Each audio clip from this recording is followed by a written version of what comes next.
Buongiorno a tutte e a tutti. Intanto, visto che mi occupo di benessere, come state? Perché mi aspetto una grande impresa sociale, nel senso che quello di dirvi delle cose che vi possono servire e interessare e di tenervi svegli, quindi ci proviamo. Ringrazio molto gli organizzatori di questa interessantissima iniziativa e anche di avermi invitato a condividere con voi la mia esperienza di, potrei dire, di medico in fattoria, perché è un percorso a cui personalmente credo molto e anche quando la dottoressa Pires che mi ha proposto questo titolo mi diceva guardi dottore se lo vuole può cambiarlo, le ho detto no è perfetto così perché da sempre penso che la cura sia esattamente occuparsi della persona nella sua globalità e da molti anni penso che l'agricoltura sociale sia non l'unica, ma una delle migliori risposte, oserei dire, al malessere di oggi.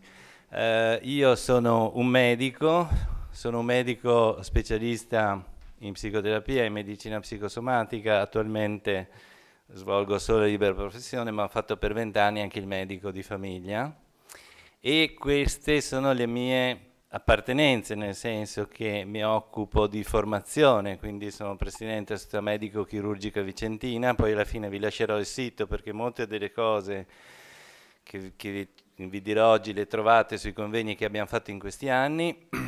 Faccio parte del Consiglio Nazionale Direttivo della Società Italiana di Medicina Psicosomatica e quindi cercherò di spiegarvi oggi questa cosa significa e poi ho collaborato all'ideazione del progetto e cura la supervisione dell'equipe della asineria sociale, la chiamiamo così, la Pachamama di Marsan in provincia di Vicenza.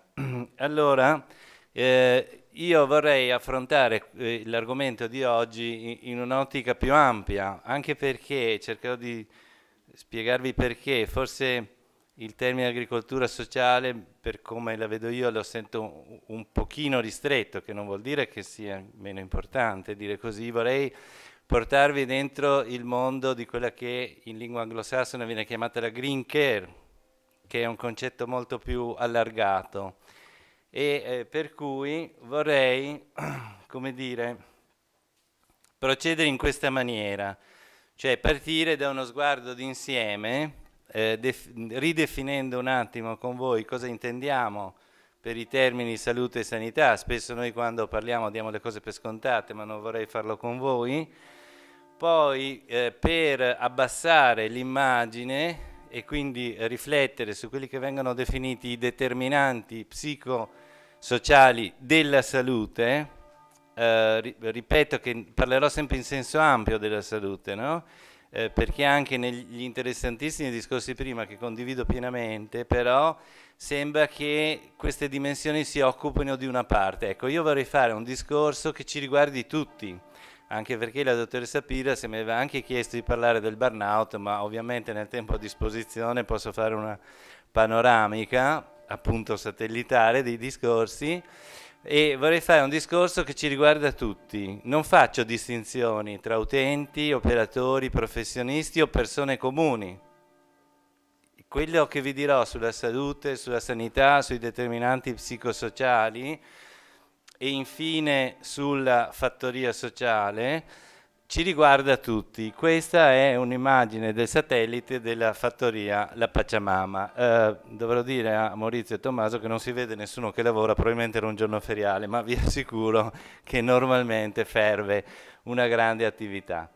Allora, tutto parte da questo, nel senso che io sono nato nel Veneto, ho studiato medicina nel Veneto, prima a Padova e poi mi sono laureato a Verona perché ai tempi nostri a Padova eravamo 2400 studenti e una cosa che non ho mai capito, ho studiato questo e non l'ho mai capito, non lo capivo neanche da ragazzino, cioè non capivo come la medicina che studiavamo noi potesse occuparsi di malattie senza occuparsi della persona e senza occuparsi della persona nel suo contesto. Mi sono laureato nel 79, non nel 1500. Durante il corso di laurea io ho fatto un unico esame che era facoltativo di psicologia medica che facevamo in Quattro Gatti. In 6 anni di studi non c'era nulla che riguardasse la persona, la relazione, l'ambiente. Quindi, come dire, da questo parte. E lì la domanda mia era se non avevo capito nulla io di medicina o se forse non me la insegnavano corretta. Poi ho capito che non me la insegnavano corretta perché questa è la carta, penso che la conosciate, la carta della Costituzione dell'Organizzazione Mondiale della Sanità, fatta da 16 stati all'inizio, l'Italia aderì nel 47, nel 1946. Vi ricordo che mi sono laureato nel 79, quindi erano passati più di 30 anni. Allora, questa è una carta politica, uno degli sport popolari, ecco sempre qui parlare di politici, ogni tanto i politici fanno anche delle cose carine. In questa carta, all'inizio, nei principi, c'è, ho sbagliato, per quanto uno rilegga le slide, è la salute, non è la sanità. E siccome di solito la presento in francese, l'ho tradotto velocemente e mi è scappata sanità, invece la salute. La definizione dell'Organizzazione Mondiale della Sanità di salute è questa, 1946. La salute è uno stato di completo benessere fisico, mentale e sociale e non consiste solo in assenza di malattia o di infermità. Il possesso, ovviamente, poi perché non fosse una definizione utopica, i legislatori chiariscono il migliore stato di salute possibile, è un diritto fondamentale di ogni essere umano, è una condizione fondamentale della pace del mondo e, come vedete, lo sviluppo sano del fanciullo è di importanza fondamentale ed è essenziale per questo sviluppo l'attitudine a vivere in piena armonia con l'ambiente in pieno sviluppo. Allora, voglio dire, io dico spesso che la specie umana si differenzia dalle altre perché scriviamo dei bellissimi testi che poi disattendiamo prontamente, perché bastava questo. Perché se abbiamo scritto questo e credevamo a questo, da allora il nostro approccio alla salute doveva essere questo. Cioè, io, medico, operatore, legislatore, devo sapere che se faccio un intervento sul piano fisico è insufficiente, se faccio un intervento sul piano psicologico è insufficiente, se faccio un intervento sul piano sociale è insufficiente, perché io devo mirare a un intervento che si occupi di ciò.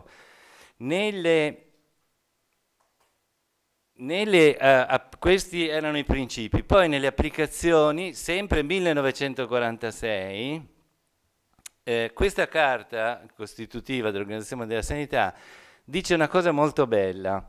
Intanto, ovviamente, come vedete, le funzioni, fare, c'è tutta una serie di azioni, cioè la sanità è un fare, e dice: l'Organizzazione Mondiale della Sanità favorisce ogni attività nel campo dell'igiene mentale, specialmente le attività che si riferiscono allo stabilimento di relazioni armoniose tra gli uomini. Perdoniamo il linguaggio sessista perché il 46, oltre agli uomini, ovviamente sono anche le donne, quindi tra persone umane.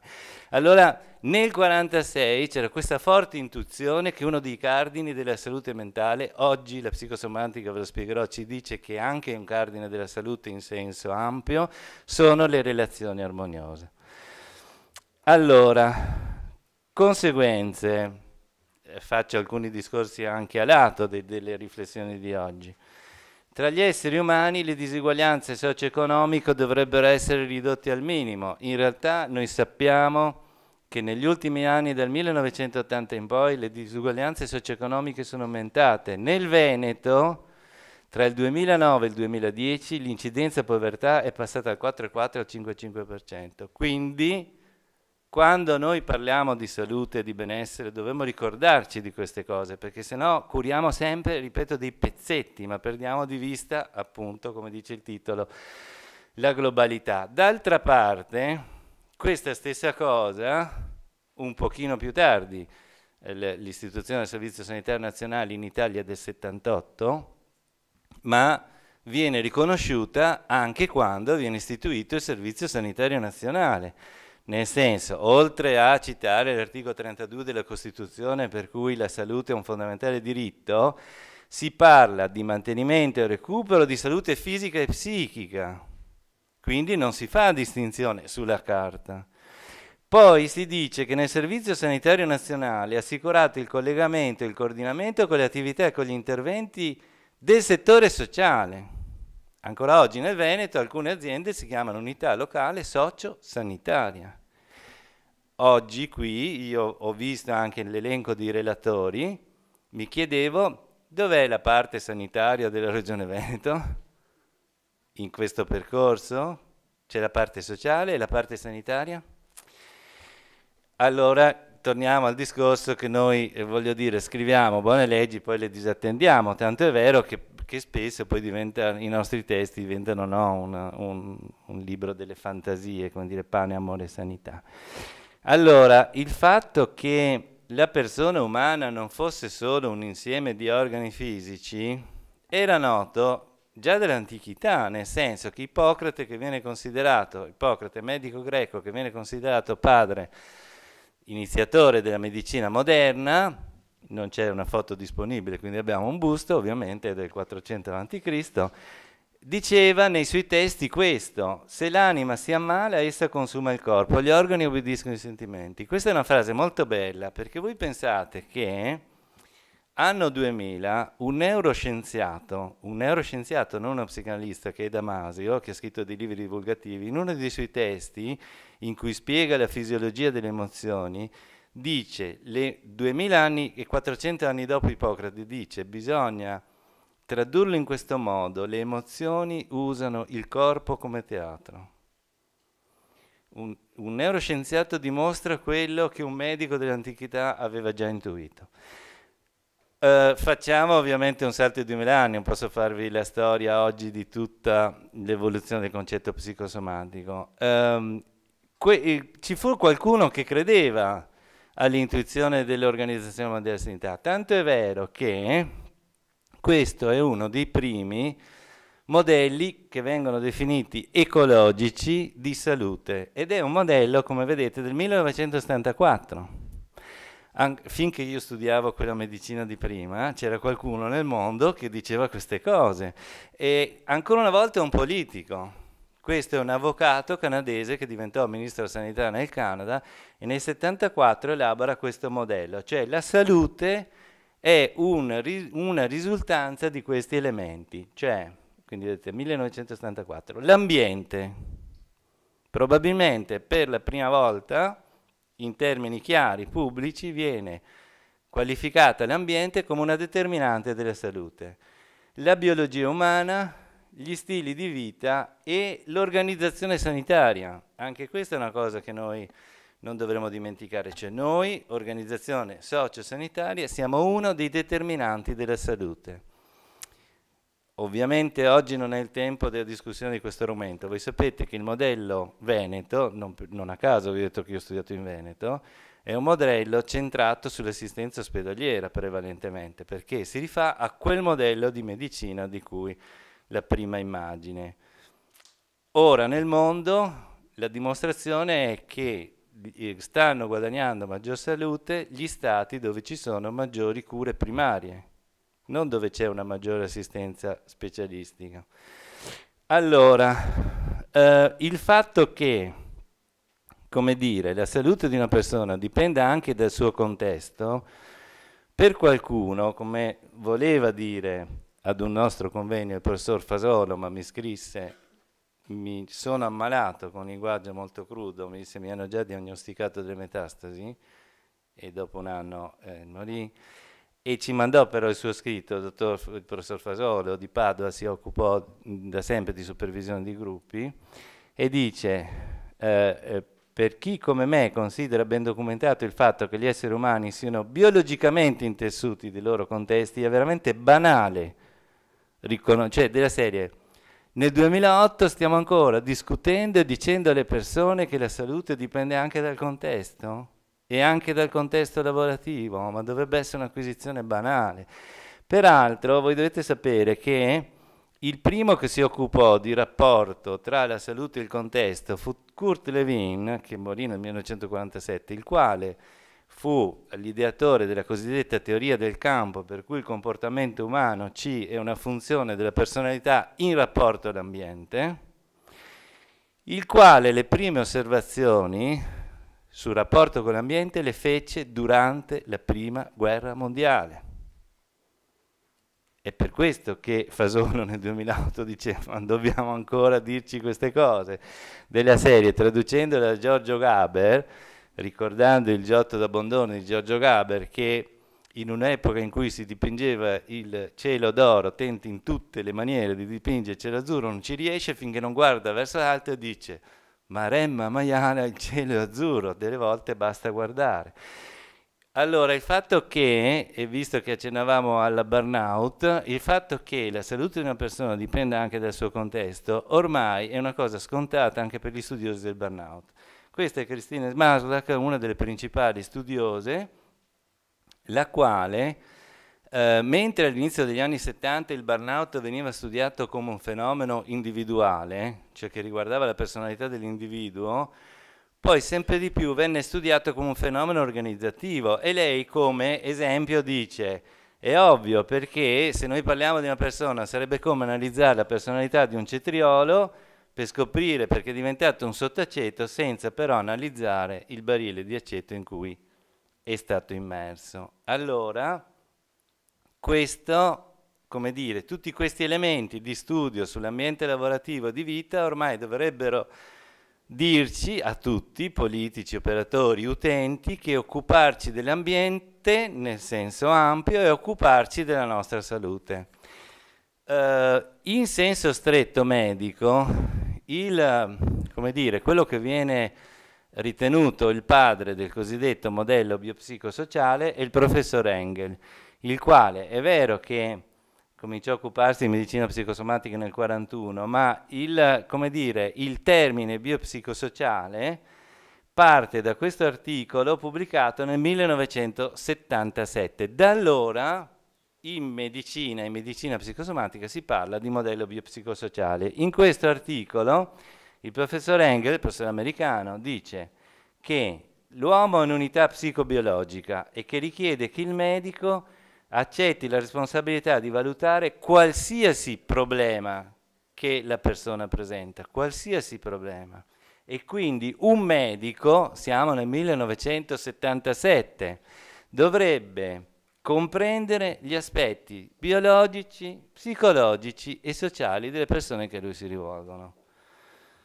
1977, torno a dire, io mi ero laureato nel 79. Allora, possiamo dare una definizione di un approccio psicosomatico alla salute di tipo più stretto, cioè quella che normalmente forse le persone intendono, che è il rapporto tra la psiche e il corpo, oppure possiamo dare una definizione più ampia, che è quella più moderna, più attuale, in cui c'è un rapporto molto stretto fra le dinamiche biologiche, psicologiche e socioambientali, che possiamo vedere in due modi. Probabilmente la realtà umana è quella del discorso B, cioè c'è un intreccio, per questo dico anche quando parliamo di agricoltura sociale mi va un po' stretto, perché ne isoliamo una componente, mentre la realtà umana è fatta di un mix in cui le componenti forse sono anche difficili da isolare, però possiamo anche usare il modello A per comodità, però ricordandoci che lo stiamo facendo per comodità, cioè isoliamo una parte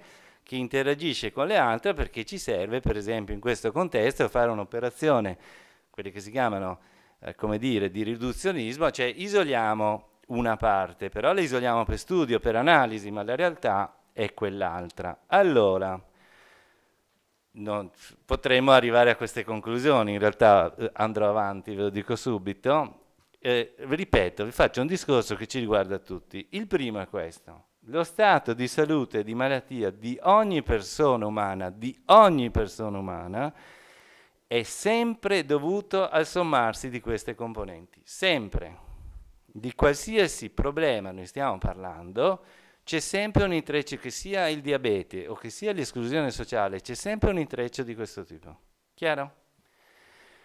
Allora, quello che intendiamo con psicosomatica oggi è questo: l'interazione tra mente, cervello e le modificazioni somatiche associate alle risposte emozionali. I disturbi delle emozioni sono reali, frequenti e molto invalidanti, Poi capirete perché mi centro oggi sui disturbi delle emozioni. Sulla risposta emotiva si può incidere in maniera positiva in vario modo. È assolutamente necessario e urgente per il sottoscritto, visto i tempi che vi ho, come dire, scandito prima, cioè voglio dire, visto le date, nel 2014 dovevamo dirci ragazzi, è urgente che passiamo dal concetto di terapia, quale che sia la terapia, a un concetto di prendersi cura, quello che in inglese si dice passare dal to cure al to care. Care è stato un termine usato come dire, molto prima ed è un termine importante che è appunto quello di approcciarsi a una persona nella sua globalità. Allora, perché è giusto soffermarci sui disturbi emotivi? Vi ripeto, un po' alla volta il satellite scende, arriverà alla fattoria sociale, ma intanto cerchiamo di dare questa immagine dell'ampio. Allora, questo è il primo grande studio epidemiologico sui disturbi emotivi comuni, vengono chiamati comuni non perché siano banali, ma per la loro elevata frequenza. E questo è uno studio, come dire, commissionato, studio epidemiologico commissionato dall'Organizzazione Mondiale della Sanità nel 1995. Le date sono importanti, quasi 20 anni fa. È uno studio che riguarda 14 paesi nel mondo, anche l'Italia lo curò a Verona. Questi sono, vi salto tutto, sono migliaia di persone verificate a distanza di un anno attraverso visite. Questi sono i risultati. 1995. Allora, secondo i ricercatori, ha un disturbo emotivo, quindi sfera dell'ansia o della depressione, già diagnosticabile una persona su 4 nel mondo, 1995.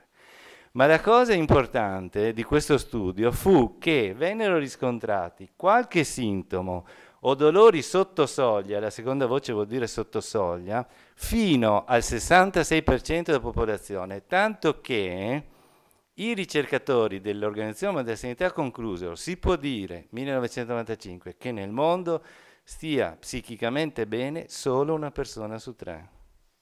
È per questo che voi capite che sto facendo un discorso che ci riguarda tutti. L'ho detto spesso in qualche convegno.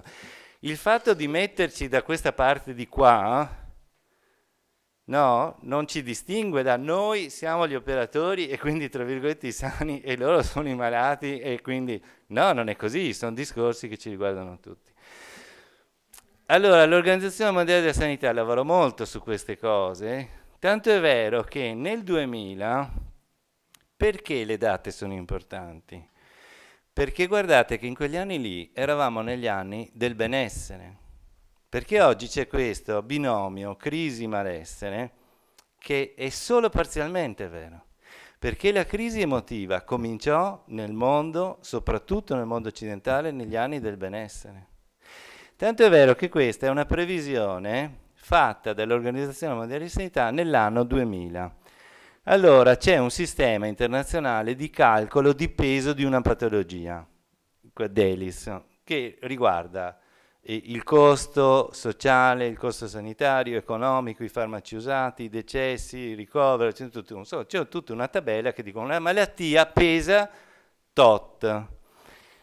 Anno 2000. Allora l'Organizzazione Mondiale della Sanità dice, se noi andiamo avanti con il trend degli ultimi anni, la depressione, che occupava nel 90 il quarto posto per peso di malattia, diventerà nel 2020 la seconda causa di malattia e la prima nel mondo occidentale, soprattutto nelle donne.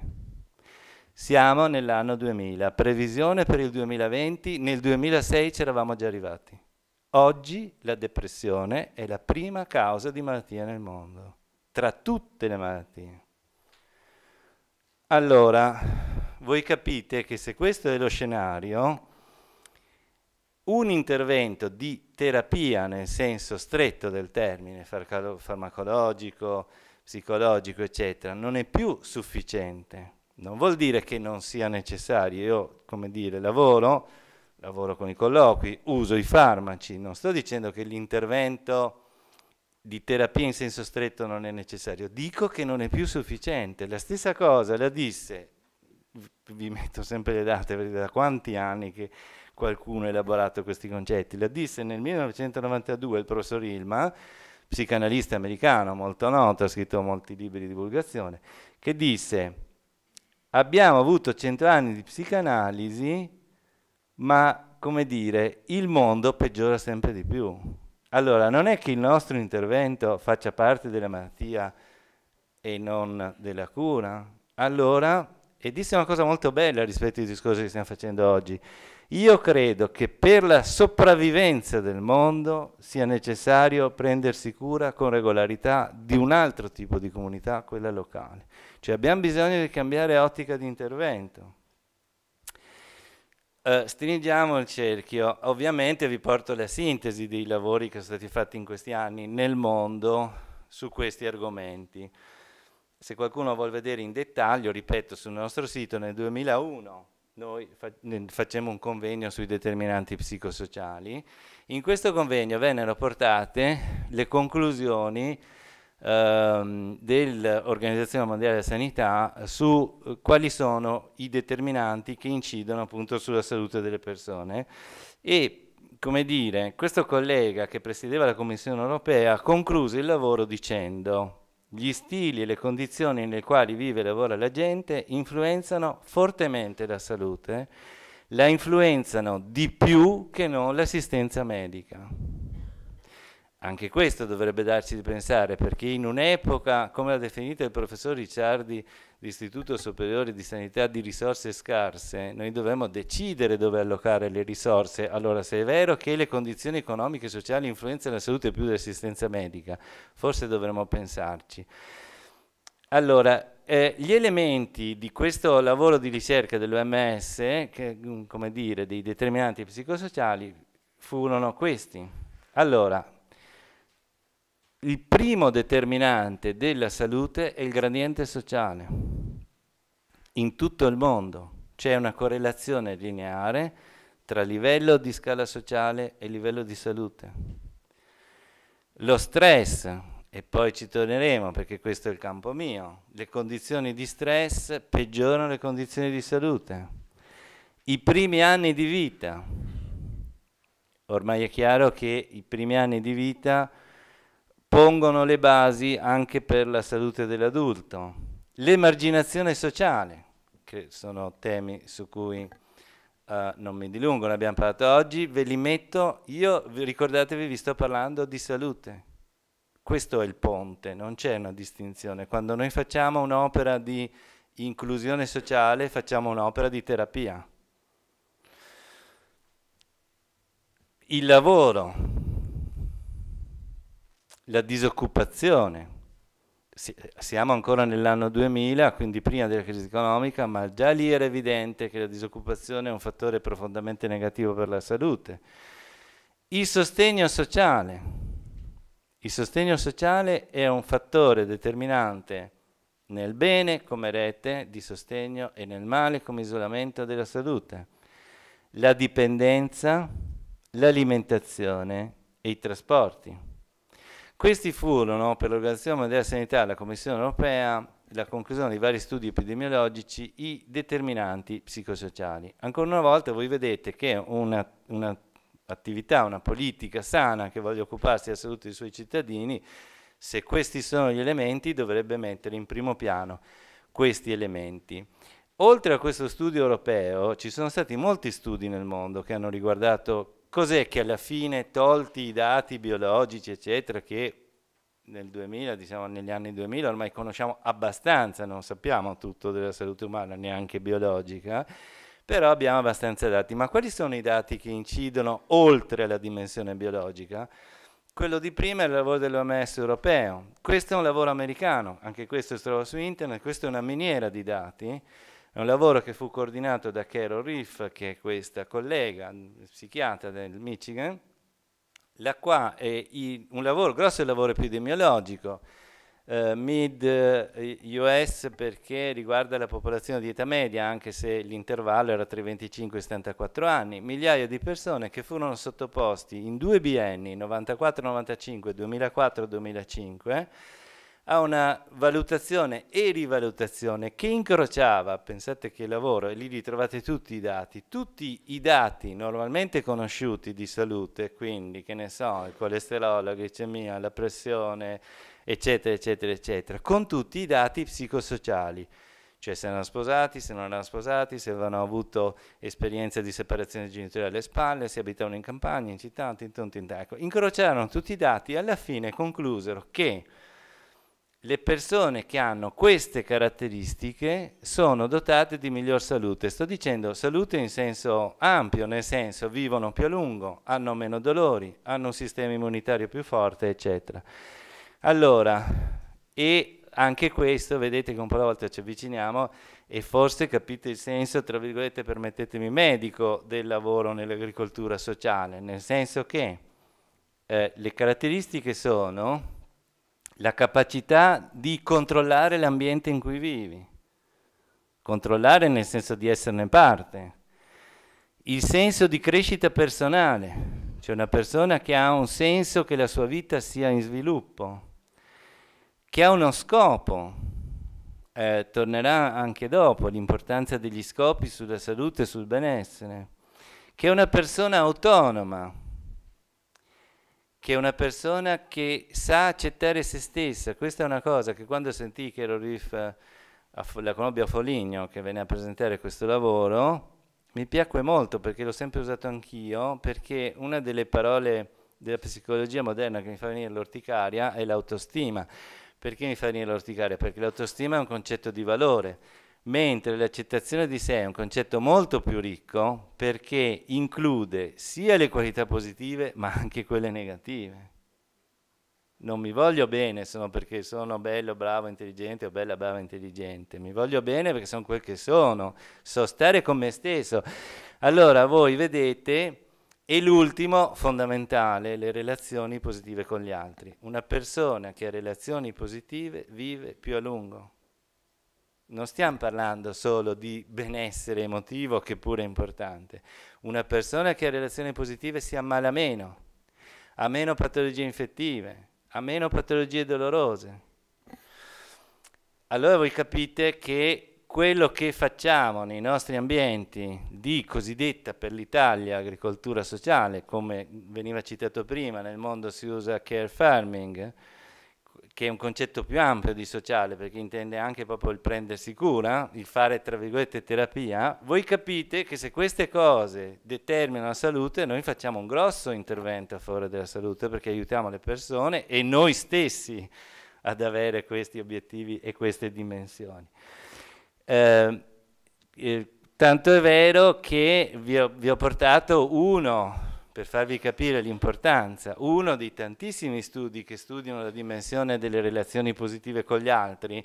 Ogni tanto dico in qualche incontro che invece di mettere in pacchetti di sigarette nuoce gravemente alla salute, che tanto nessuno mi ha smesso di fumare per questo, dovrebbero scrivere in giro costruite relazioni positive. Questo fa molto bene alla salute. Allora, questo è uno dei tanti studi fatti sull'argomento, su un piccolo paesino, un piccolo cittadino della California, tanto per dirvi, nel 1978. Allora, in questo studio si dimostra che persone che hanno una rete sociale, sia come stato civile che come contatti, come partecipare a una chiesa, associazioni, eccetera, a parità di altri fattori di rischio, ok? Le persone che hanno scarsi legami sociali hanno una mortalità non soffrono di più, hanno una mortalità da 2 a 5 volte più alta rispetto ai soggetti più integrati. Quindi quando noi lavoriamo per l'inclusione sociale, anche nostra, quando noi lavoriamo con persone, ci includiamo anche noi nella rete sociale, lavoriamo per la nostra e per la loro salute.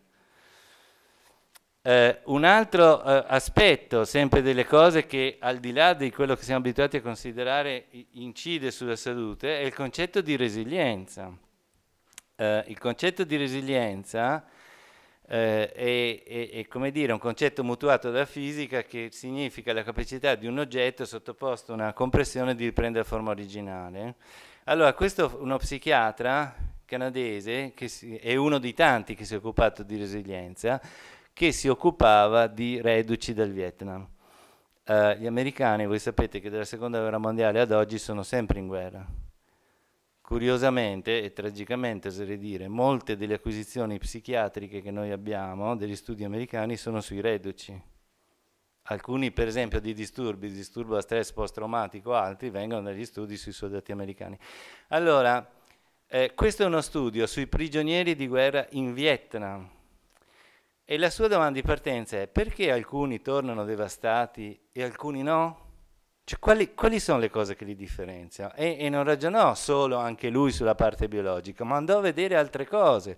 Allora, come dire, gli elementi identificati, e mi piace partire con il primo perché è stato citato prima sull'imprenditore che fa agricoltura sociale, l'ottimismo, l'altruismo, cioè persone che hanno queste caratteristiche sono persone, ripeto, più sane anche fisicamente, sono persone più resilienti, no? Che hanno maggiori capacità di resistere allo stress e quindi di godere di maggiore salute. Mi permetto di sottolineare solo due cose. Una cosa importante: affrontare la paura, perché noi siamo in una società in cui la trasmissione che si dà ai bambini è quella di non avere paura, che è una merita cavolata, nel senso che la paura è un sistema difensivo, quindi la salute non è non avere paura, ma saperla affrontare. E l'altra, il concetto di allenamento, perché questo lo ripeto la mattina e la sera: nel cervello umano nulla cambia senza un allenamento, ma se mi applico posso, quindi anche queste qualità, attenzione, non sono doti di natura, queste sono persone che per la loro storia avevano coltivato queste qualità, quindi sono qualità che, per esempio, con i lavori che stiamo facendo oggi, con le cose di cui ci stiamo occupando, noi stiamo coltivando queste qualità, cioè, come dire, abbiamo il senso di una missione, abbiamo un orientamento morale, cioè, quindi sono, come dire, dimensioni che si possono coltivare.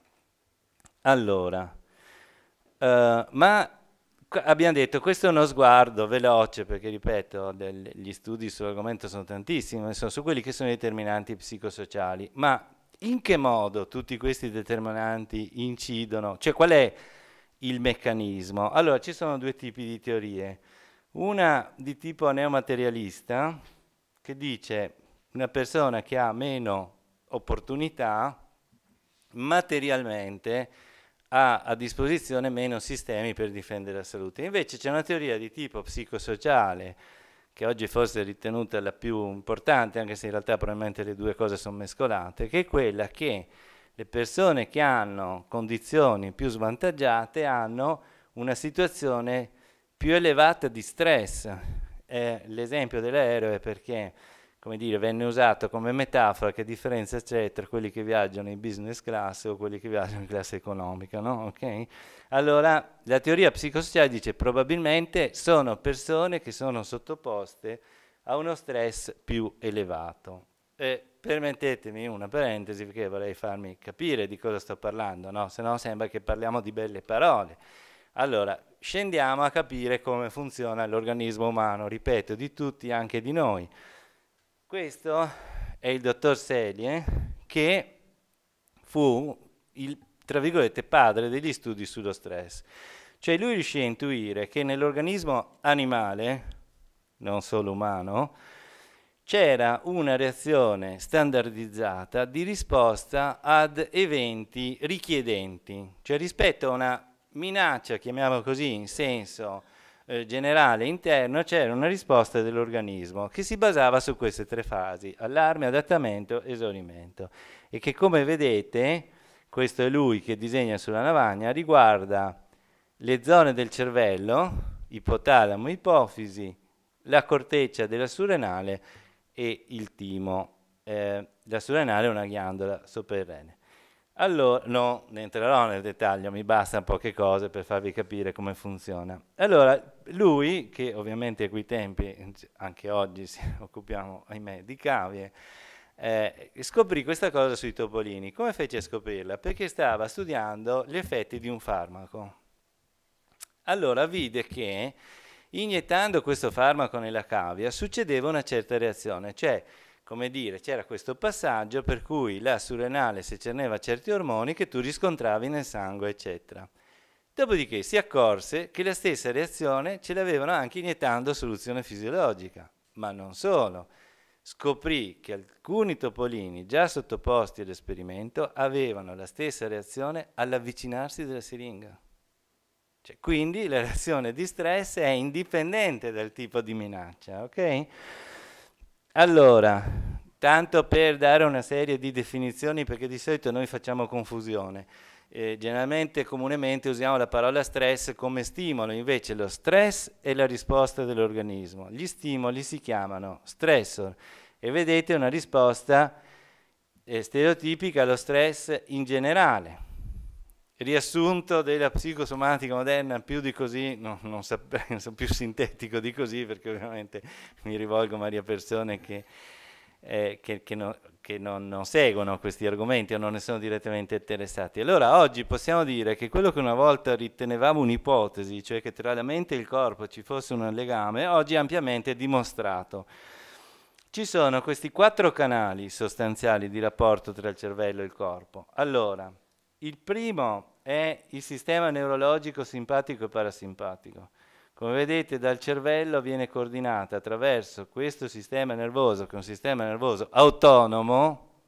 Questo è molto importante perché ancora oggi noi erroneamente siamo convinti che sia la volontà che governa il corpo, cosa che non è vera. Cioè il nostro corpo funziona per conto suo. D'altra parte, se non fosse così, non potremmo per esempio dormire. Oppure vi pensate se la volontà dovesse far battere il cuore? La prima volta che suono il telefono mi dimentico di farlo battere, sono morto, ok? Bene, quindi questo è il sistema nervoso autonomo che per conto suo controlla una serie di organi. Il sistema muscolare, buona parte delle tensioni si vivono a livello muscolare. Ogni tanto chiedo sia ai giovani medici a cui mi rivolgo che ai pazienti di farsi un'indagine e di verificare nella loro quotidianità quante persone che conoscono che soffrono di cervicali. Adesso non vorrei farvi alzare le mani, ma direi. Allora, sappiate che le vertebre cervicali non fanno male. Quindi tutti i cosiddetti dolori cervicali sono dolori muscolari. È uno dei sintomi muscolari da tensione più diffusa. Poi il sistema endocrino. Attraverso l'ipofisi, che è questa ghiandola alla base del cervello, vengono controllate tutto il resto delle secrezioni ormonali del corpo. Come dice il mio professore Biondi, dove ho studiato psicosomatica a Roma, non c'è ormone del corpo che non sia sensibile allo stress.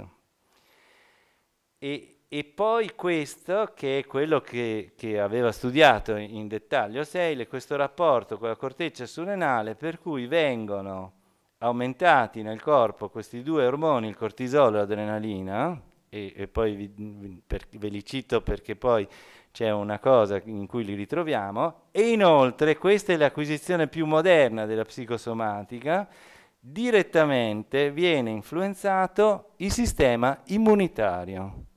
Cioè questa è la spiegazione biologica, fisiologica di tutti i discorsi che vi ho fatto prima, perché una persona che ha quelle caratteristiche ha un miglior stato di salute, perché anche il suo sistema immunitario è un sistema migliore. Allora, lo stress ha questa evoluzione da una risposta che possiamo considerare addirittura fisiologica, possiamo andare incontro a uno stress cronico e via via, attraverso la chiave centrale di disturbi emotivi comuni, andare incontro a disturbi che da funzionali diventano veri e propri stati di malattia. Questo è stato dimostrato anche nello stress occupazionale. Questa è una relazione, noi dedicammo un convegno al burnout, prendersi cura di chi cura, collega di Roma presentò questa relazione sullo stress occupazionale. Voi vedete che in un lavoratore, siccome ognuno di noi è un lavoratore, voi fate il vostro bilancio, lo stress dipende da un bilancio tra come dire, tutte queste caratteristiche e i cosiddetti fattori tampone, che sono la capacità di affrontare gli eventi, il coping e il supporto sociale. Come vi ho detto prima, e lo ripeterò ancora, le relazioni positive sono uno dei fattori principali della salute per le persone umane, anche negli ambienti lavorativi. Per inciso, voi sapete che in Europa soffre di stress occupazionale una persona su 4. Allora, come un accenno brevissimo, ancora una volta, per fare un ponte fra la dimensione psicologica e sociale e il corpo. Come funziona il supporto sociale? Questo è uno dei tanti studi fatto negli Stati Uniti, uno studio multicentrico, quindi che coinvolse vari centri ospedalieri, su persone con dolore di intensità medio-grave in situazioni di cancro avanzato, quindi un dolore importante. Allora, i ricercatori fecero questo tipo come dire, di intervento, cioè queste persone venivano sottoposte in 2 settimane a 6 seduti di 30 minuti di massaggio o di semplice contatto con le mani. Questo semplice intervento causava nelle persone sottoposte a questo una diminuzione del dolore, non solo un senso di conforto umano, che peraltro già credo sia ben importante, ma causava una diminuzione del dolore. E le loro conclusioni furono queste: bisognerà che impariamo a considerare nella terapia anche i benefici dell'attenzione e del semplice contatto.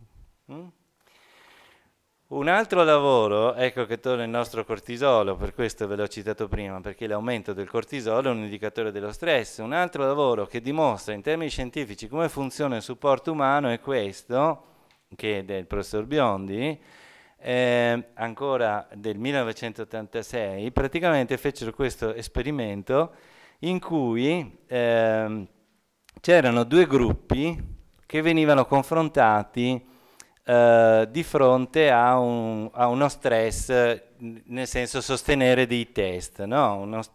Se anche io devo sostenere un esame, voi sapete che questa è una fonte stressante per l'organismo.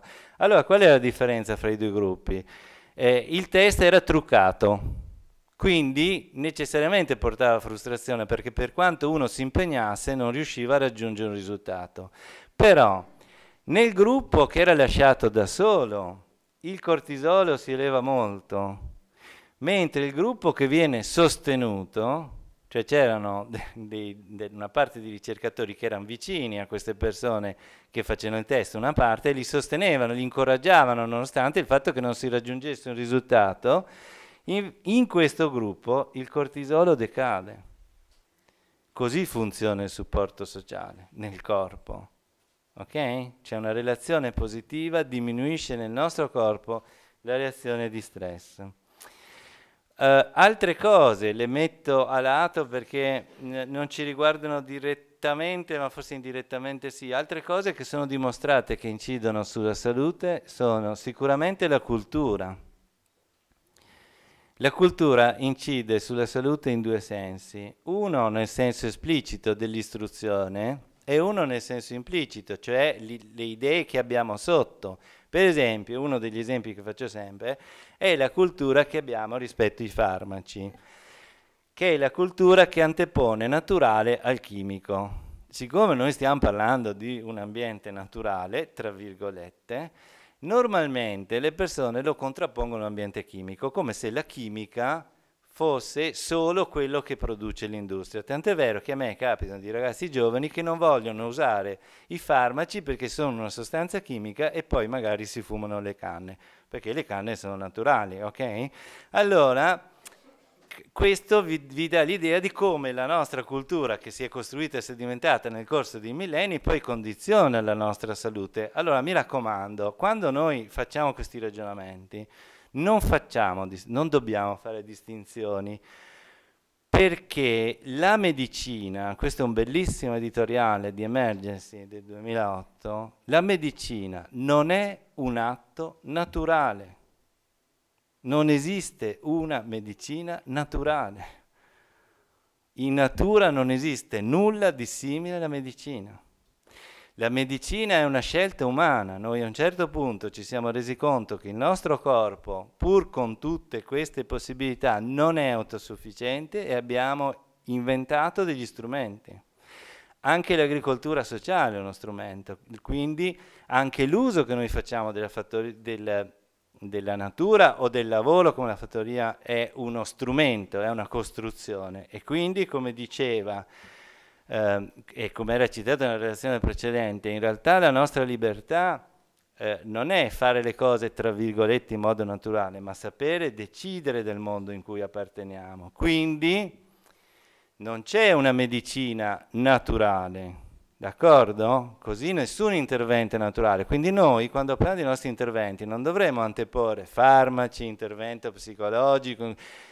Ormai questa cosa dovrebbe essere superata, cioè quando parliamo di un intervento, quale che sia, noi dobbiamo, come diceva Cochrane, uno dei fondatori del sistema nazionale sanitario nazionale inglese, noi dovremmo ragionare solo in termini di efficacia e di efficienza, cioè lo strumento che stiamo utilizzando, che sia il farmaco X o l'intervento in fattoria sociale, è efficace? Cioè serve a qualcosa? E in che misura serve a qualcosa? Perché i due termini vanno coniugati, nel senso che voi capite bene che se qui ci fosse una zanzara che gira e io le sparo una cannonata, questo è efficace, però mi gioco anche la corte benedettina e tutti noi, e quindi non è efficiente. Allora questo dovrebbe essere l'unico criterio quando noi facciamo un intervento. L'intervento che stiamo facendo serve e in che misura e con che costi?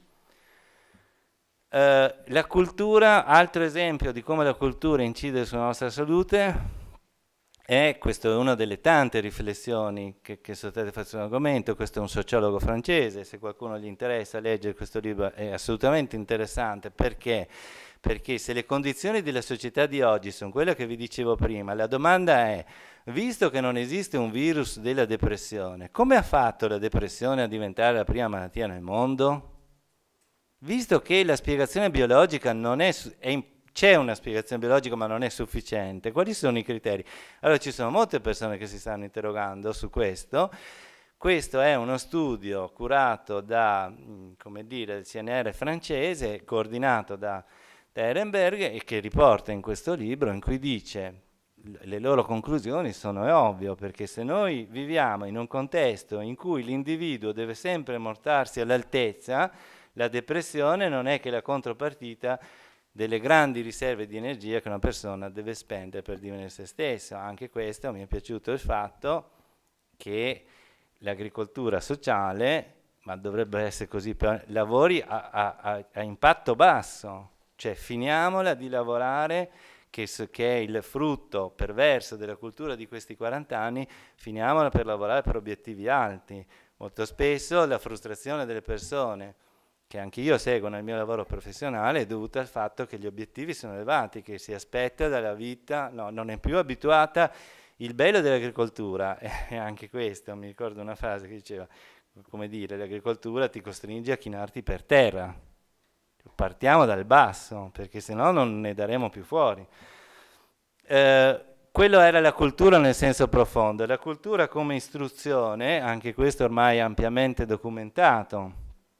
Un basso livello di istruzione, questo è uno studio svedese, un basso livello di istruzione, cioè inferiore a 9 anni, è associato con un aumento di rischio di mortalità per ogni causa. Tanto è vero che alcuni stati nel mondo, per esempio il Brasile, stanno recuperando in termini di salute perché stanno investendo sull'istruzione. L'istruzione non solo, la cultura in senso ampio. Questo lavoro tra gli anni 80 e gli anni 90 su 10.000 persone, quindi vedete un lavoro corposo che dimostra che la mortalità totale per chi frequenta il cinema settimanalmente è più bassa di persone che non fanno questa attività. La mortalità, ok? Quindi dedicarsi a un'attività di tipo culturale e sociale fa bene alla salute. Questa cosa è stata replicata più volte in Europa in questi lavori. Questo è come dire, pubblicato nel 2004 nel Belgio, e come vedete la progressione lineare, come migliora l'aspettativa di vita nelle persone a seconda di livello di istruzione. Cioè vedete, cambiando livello di istruzione migliora l'aspettativa di vita. E come dire, le persone laureate finora, nel senso che da oggi in poi non lo so, ma le persone laureate finora hanno un'aspettativa di vita superiore a persone con livelli più bassi. Quindi questi sono vari esempi e ci avviciniamo sempre di più all'argomento di oggi, su come i determinanti psicosociali incidono sulla salute. Ovviamente apro una parentesi. Quando parliamo di ambiente, non parliamo solo di ambiente in termini psicosociale, no? Perché poi, curiosamente, parliamo di fattoria sociale e la fattoria sociale dove è inserita? No? È inserita anche in un ambiente fisico. Allora, tanto per darvi un'idea, non volevo spaventarvi, quindi vi ho portato un lavoro solo, questo è un effetto dell'aumento di inquinamento di 10 microgrammi per metro cubo, quindi non un aumento elevato, nel giro di 5 giorni. Cioè cosa comporta il fatto che l'inquinamento dell'aria abbia un aumento di questa concentrazione nei 5 giorni successivi? Allora, c'è un più 7% di mortalità generale, un più 0,7%, scusate, un più 0,7% di ricoveri per malattie cardiache, un più 3,4% di ricoveri per asma dovuti alle PM10 e un più 7,6% di ricoveri per asma dovuti all'ossido di azoto. Solo 5 giorni di aumento di questa concentrazione di inquinante.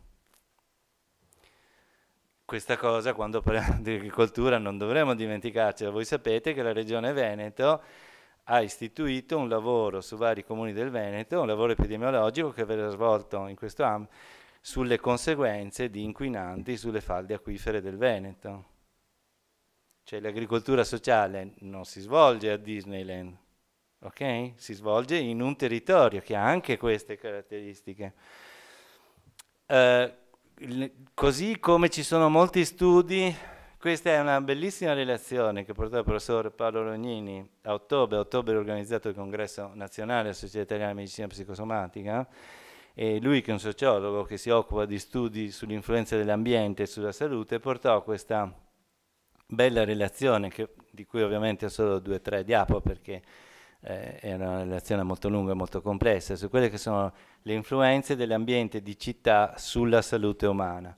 Allora, questi elementi, cioè l'anonimato, la diffidenza, il sovraccarico di stimoli, lo stress, la tensione, la velocità, sono tutti elementi che sono stati dimostrati essere, come dire, causare un peggioramento della salute in tutti gli ambiti, sia di tipo emotivo, ma non solo.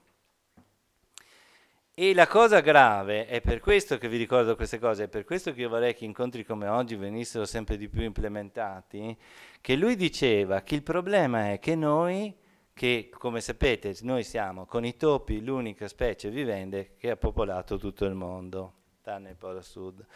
E curiosamente, perché questa è forse una delle nostre caratteristiche, è un pregio l'adattabilità, ma può essere un rischio, nel senso che noi siamo in grado di assuefarci anche a stimoli negativi.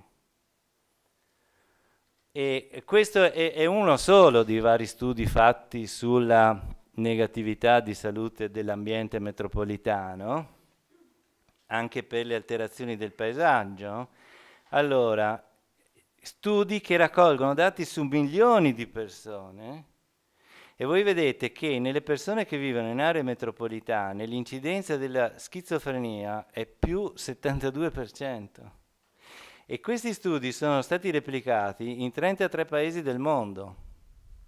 L'ambiente metropolitano è, oltre ai dati sulla salute fisica, di cui vi ho fatto un accenno con gli inquinanti dell'aria, è un grosso elemento negativo sulla salute mentale e sulle patologie ansiose. Questo è un altro lavoro, questo lo cito io, sulla depressione postpartum in Canada, su 6.126 donne intervistate nel postpartum. Allora, come dire, a parità di tutte le altre condizioni di rischio note nella depressione postpartum, c'è una grossa differenza tra chi vive in aree rurali e in aree urbane. Conclusioni: ci sono differenze sistematiche in tutte le aree geografiche con un aumentato rischio di depressione tra le donne che vivono nelle grandi aree urbane. Quindi l'ambiente influenza la salute da ogni punto di vista, dal punto di vista fisico, chimico, ma anche sociale. Probabilmente anche questo è legato alle relazioni sociali, eccetera. Per cui Quando noi facciamo un intervento, vi ho detto, non basta più lavorare in termini di problemi, cioè di malattia, diabete, ipertensione, depressione, eccetera, ma dobbiamo imparare, secondo i criteri a cui accennavamo prima di efficacia e di efficienza, a ragionare in termini di obiettivi, obiettivo che necessariamente va definito in chiave individuale. Dobbiamo introdurre concetti diversi, questo lo dice l'Organizzazione Mondiale della Sanità, negli outcome, cioè vuol dire nei risultati dei nostri interventi, dobbiamo introdurre il concetto di qualità della vita.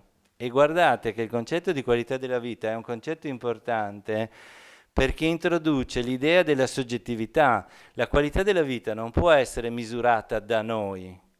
È per questo che insisto sull'argomento che non riguarda solo le persone a cui ci rivolgiamo, sono loro che devono dirci cos'è per loro, nel loro contesto di cultura, nei loro sistemi di valori, cos'è la qualità della vita. Così come dobbiamo imparare a introdurre, partendo dalla definizione dell'Organizzazione della Sanità e allargandola con quello che vi ho cercato velocemente di dire, sono le acquisizioni scientifiche di oggi, dobbiamo allargare il concetto di benessere. Anche qui vedo che tutti usiamo Google per andare a vedere. Quando tu digiti immagini di benessere su Google, fate una prova, le immagini sono tutte queste. Curiosamente tutte donne, no? Perché chiaramente, cioè, voglio dire, no, non puoi mettere un'immagine, no? Di donne che si rilassano in queste cose così stranissime, no? In realtà non è questo il benessere, anche perché qua noi andiamo ancora come i bambini a confondere piacere e benessere. Voi sapete che piacere non è contrario di benessere, ovviamente, il piacere è uno strumento importante, ma non è sinonimo di benessere, se no mi piacciono le caramelle, non mi piacciono gli spinaci, giusto? Allora il benessere è una cosa un pochino più complessa di quella roba lì che trovate sulle immagini di Google, e questa è una definizione del 2007, come vedete anche qui, anche in Inghilterra, sono curiosamente, come dire, i ministeri dell'agricoltura che si occupano e sviluppano questi concetti, e richiede che siano soddisfatti i bisogni primari. Torniamo a quello che hanno studiato anche gli americani, che le persone abbiano uno scopo, che si sentano in grado di raggiungere importanti obiettivi personali, che si sentano partecipi, che abbiano relazioni di supporto, comunità forti ed inclusive, e infine che vivano in un ambiente sano e attraente. E loro concludono, il plurale l'ho messo io perché loro si rivolgevano al governo inglese, ma non credo che riguardi solo il governo inglese, dico, il ruolo del governo dovrebbe essere di consentire alle persone di avere un accesso equo ora e in futuro alle condizioni sociali, economiche e alle risorse ambientali necessarie per raggiungere il benessere, per tutti, non solo per le persone che abbiamo ricordato oggi svantaggiate, per tutti. D'altra parte, il fatto che l'ambiente influenzi la salute umana dovrebbe essere, torniamo al Maremma Maiale di Gaber, dovrebbe essere evidente. Questa è una foto che ho fatto io di Monte Sibillini, non abbiamo il tempo, ma vorrei chiedervi che emozioni vi suscita. E che emozioni vi suscita questa? E questa è una cosa curiosa, quanto poco noi diamo attenzione all'ambiente. In questo, io non ho intenzione di fare un comizio politico, sono abituato a dire quello che penso. In questo momento nel Veneto stiamo costruendo la Pedemontana, la Valdastico Sud, vorremmo fare la Valdastico Nord. Il Veneto è la seconda regione in Italia dopo la Lombardia per consumo del territorio. Qualcuno si chiede dove vogliamo arrivare? Qual è l'ambiente che diceva l'Organizzazione Mondiale della Sanità che il bambino dovrebbe vivere in sintonia con un ambiente? Questo o questo? Torniamo lì che la libertà della persona umana è quella di decidere del destino che vogliamo, è stato ricordato anche prima, e Popper lo esprimeva in questa maniera, Popper filosofo della scienza: noi siamo un prodotto dei nostri prodotti. A seconda del prodotto che costruiamo ne avremo delle conseguenze. E questa cosa qui, che è immediata di intuizione, è stata studiata dai colleghi inglesi, se a qualcuno interessa, questo gruppo di lavoro dell'Università di Essex è sicuramente uno di quelli che in Europa e nel mondo studia di più gli effetti della natura sulla salute umana. Questo è uno dei loro, tra virgolette, piccoli lavori, anche se interessante, perché poi hanno lavori più ampi di epidemiologia, eccetera. Allora, questo è uno studio fatto su, voi abbiamo detto prima, uno dei sistemi che collega il cervello al corpo e il sistema nervoso autonomo. Allora ci sono dei sistemi non invasivi, per esempio la registrazione continua del battito cardiaco, per capire come si attiva o disattiva il sistema nervoso autonomo, che è una delle indicazioni se una persona è stressata. Allora, loro hanno fatto questo esperimento. Prima di sottoporre a uno stress mentale, ancora una volta risolvere calcoli, eccetera, eccetera, delle persone, gli facevano vedere delle immagini, o di paesaggio ambientale, rurale, o di paesaggio urbano. Le conclusioni che la sola visione di immagini naturali abbassava la risposta del sistema nervoso autonomo prima di affrontare un compito stressante.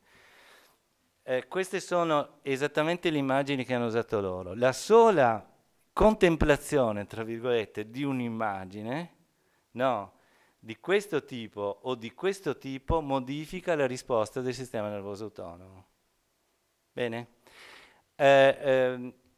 Voi capite allora che un po' alla volta ci siamo arrivati al perché. Se raccogliamo tutto questo che vi ho detto e lo mettiamo dentro qui, questo è il sito dell'Asineria Sociale a Pachamama, www.asineriasociale.it, per qualcuno che fosse interessato alla nostra storia.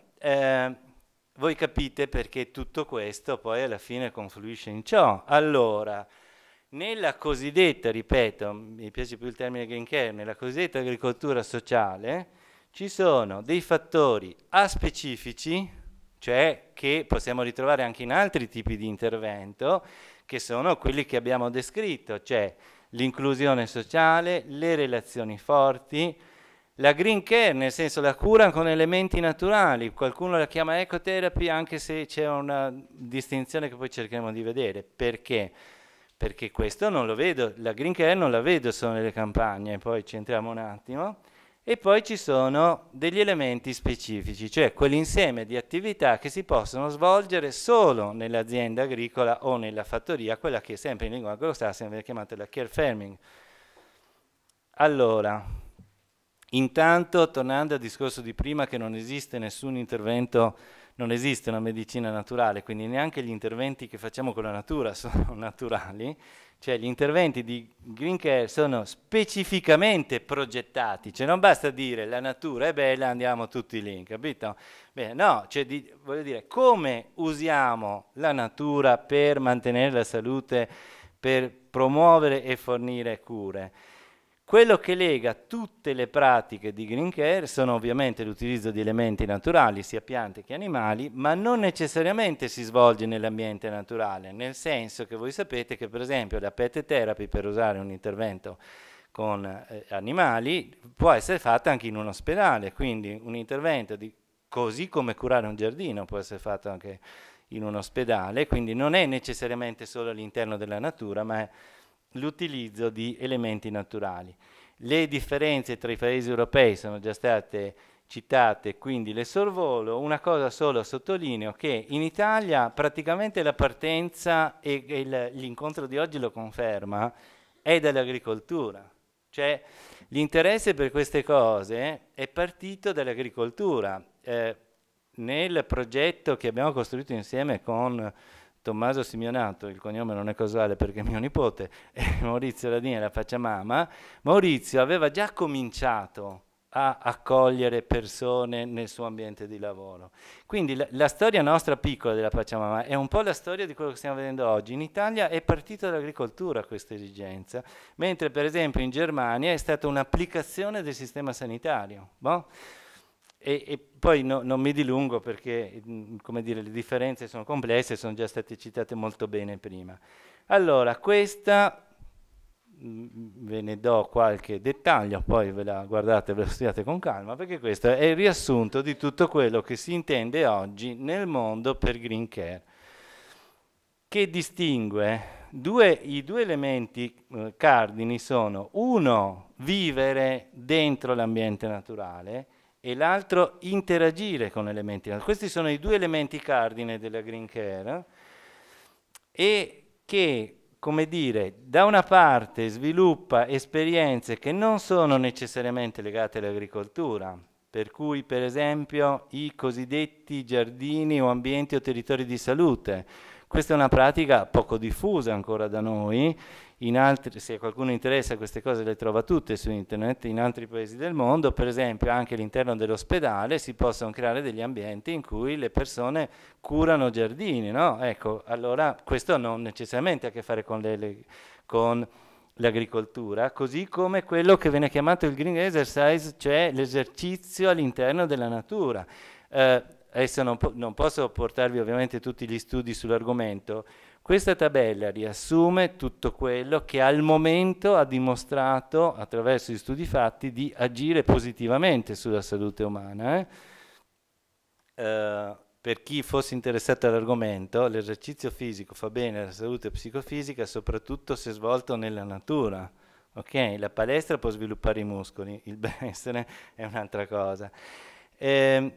Con livelli successivi che sono cari soprattutto agli americani, cioè al di là di quello che è un generico promuovere la salute, si possono sviluppare degli interventi precisi, ci sono degli studi standardizzati su qual è l'esercizio fisico che può migliorare la salute di una persona. Inoltre, questo lo fanno solo gli americani, la terapia dell'avventura, che però è una cosa che a me, io sono stato scout per molti anni, quindi affascina, perché loro ci sono dei colleghi, cioè degli psicoterapeuti, che coniugano l'intervento di psicoterapia con la pratica, per esempio, quello che noi chiamavamo campo mobile del trekking, cioè con un'attività nella natura a piccolo gruppo di avventura, come dire, di esercizio, eccetera. Quindi anche questi vengono ritenuti interventi di green care, ma non sono gli interventi nell'agricoltura, perché l'intervento dell'agricoltura include queste altre cose, cioè, come dire, quella che viene chiamata la terapia, come dire, orticola, che sempre le traduzioni sono sempre così, o il lavoro con gli animali, che anche qua non sono specifiche dell'agricoltura. Torniamo all'esempio che vi facevo prima: l'orto si può coltivare anche, tra virgolette, in terrazza, no? Si potrebbe coltivare in una scuola, si può coltivare in un ospedale. Diciamo che la care farming li raggruppa tutti.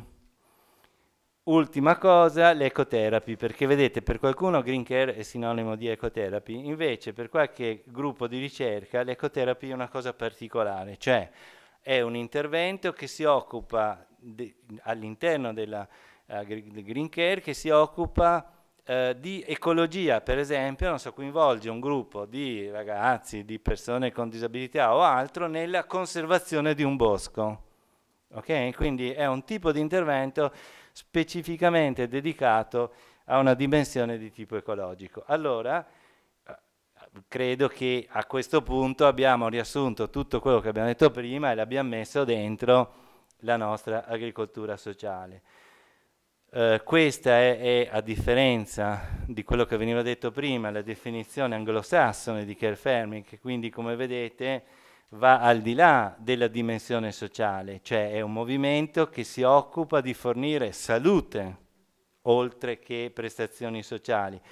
Tanto è vero, e questo mi piacerebbe che noi implementassimo questo discorso, intanto che riguarda anche noi, e non solo le persone a cui ci rivolgiamo, ma anche che può riguardare persone che soffrono di patologie che non sono state incluse finora nell'agricoltura sociale in Italia o solo marginalmente, come stress lavorativo, malattie dell'obesità, come il diabete, come l'ipertensione. Ci sono molti studi che dimostrano come il coinvolgimento in pratiche di care farming migliora la salute anche in questi soggetti. Un unico breve accenno, perché anche questa non è una cosa solo nell'agricoltura, perché appunto gli animali si possono usare anche in altri contesti. Noi abbiamo scelto, fu un mio suggerimento di utilizzare gli asini nella Pachamama. Gli asini perché, secondo me, qual è il valore aggiunto dell'animale? Questo richiederebbe un altro capitolo a parte, vi do un brevissimo cenno. se ricordate tu quello che abbiamo detto prima dello stress e di disturbi emotivi, della loro importanza alla salute umana, l'animale non conosce l'ansia, conosce la paura, cioè l'animale si agita di fronte a un oggetto concreto, ma non conosce l'ansia che è tipicamente umana. L'ansia è un'esagerazione della risposta alla paura. Quindi l'animale, oltre a trasmetterti, come dire, la condivisione, no? L'animale così di compagnia, ti trasmette questo, la dimensione che è fondamentale per la salute anche umana di essere qui e ora, di vivere in questo momento. Per questo scegliemmo gli asini e anche se il padre della moderna terapia con gli animali, la pet therapy, viene ritenuto questo psichiatra, Boris Levinson, il quale lavorava con i cani, ma lavorò casualmente con i cani, nel senso che lui seguiva bambini autistici e un giorno si accorse che uno dei bambini autistici che seguiva lui interagiva di più col suo cane che non con lui. Da lì cominciò lo studio della pet therapy.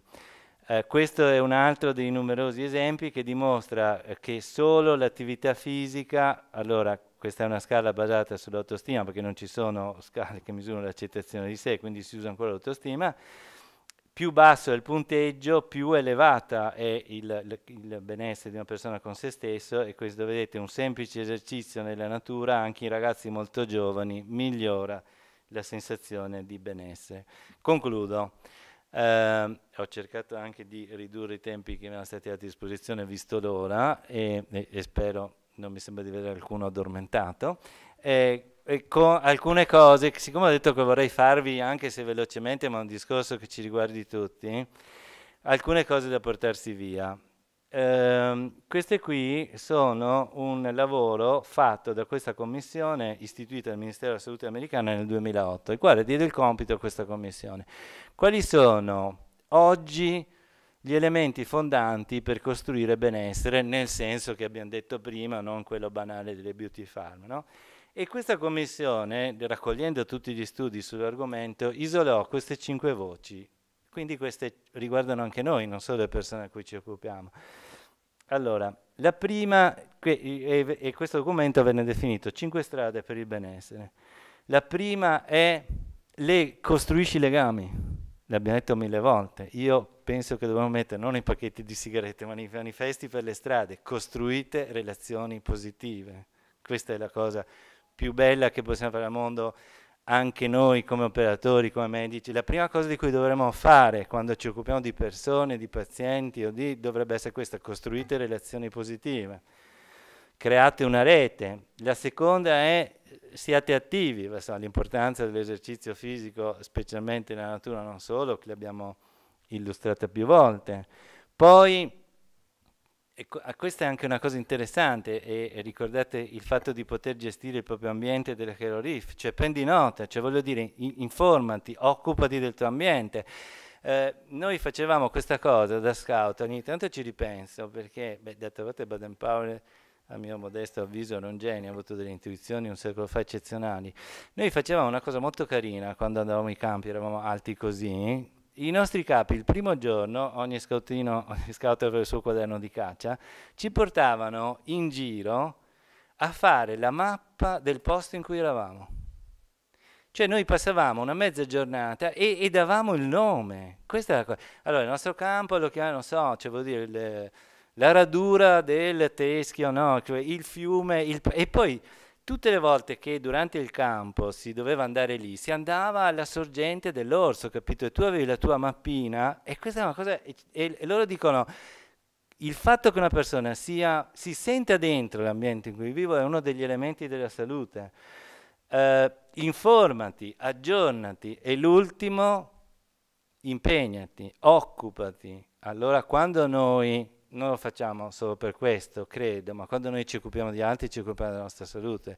Aiutare il prossimo è un determinante della salute.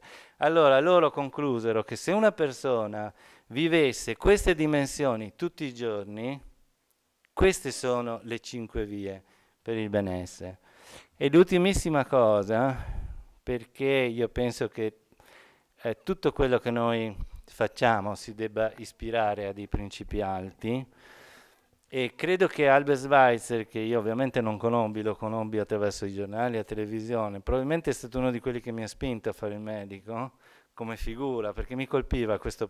Albert Schweitzer, voi sapete, intanto era uno dei tedeschi buoni del secolo scorso, era tedesco, ma insomma, averne, e era un personaggio incredibile, no? Cioè perché è stato un medico, uno dei primi a occuparsi di lebbrosi, era un organista di fama mondiale, è stato un teologo, è stato, no? Allora mi colpiva questa idea del medico come della persona che si prende cura, non solo che usa strumenti terapeutici. Lui partì, morì in Africa, nell'ospedale che aveva fondato. Allora lui aveva questo, come dire, questo bisogno di capire qual era alla fine il fondamento di tutto, no? Qual è il fondamento dell'etica? E nella sua biografia si legge che la risposta la trovò nel 1915, durante un viaggio lungo questo fiume per andare a trovare i suoi malati, e la risposta fu questa, queste sono le sue parole. All'improvviso mi balzò in mente, senza che me l'aspettassi, l'espressione rispetto per la vita. Avevo rintracciato l'idea in cui erano contenute assieme l'affermazione della vita e l'etica. Allora, riflettere sull'etica dell'amore per tutte le creature in tutti i suoi dettagli, questo è il difficile compito, queste sono le sue parole. Guardate, la vita, noi siamo abituati a usare il termine come se la vita fosse uno scenario, la vita sono gli esseri viventi, senza esseri viventi non ci sarebbe la vita. Allora, basterebbe questo, no? Basterebbe che ogni volta ci chiedessimo, quello che stiamo facendo rispetta la vita? Vi ringrazio.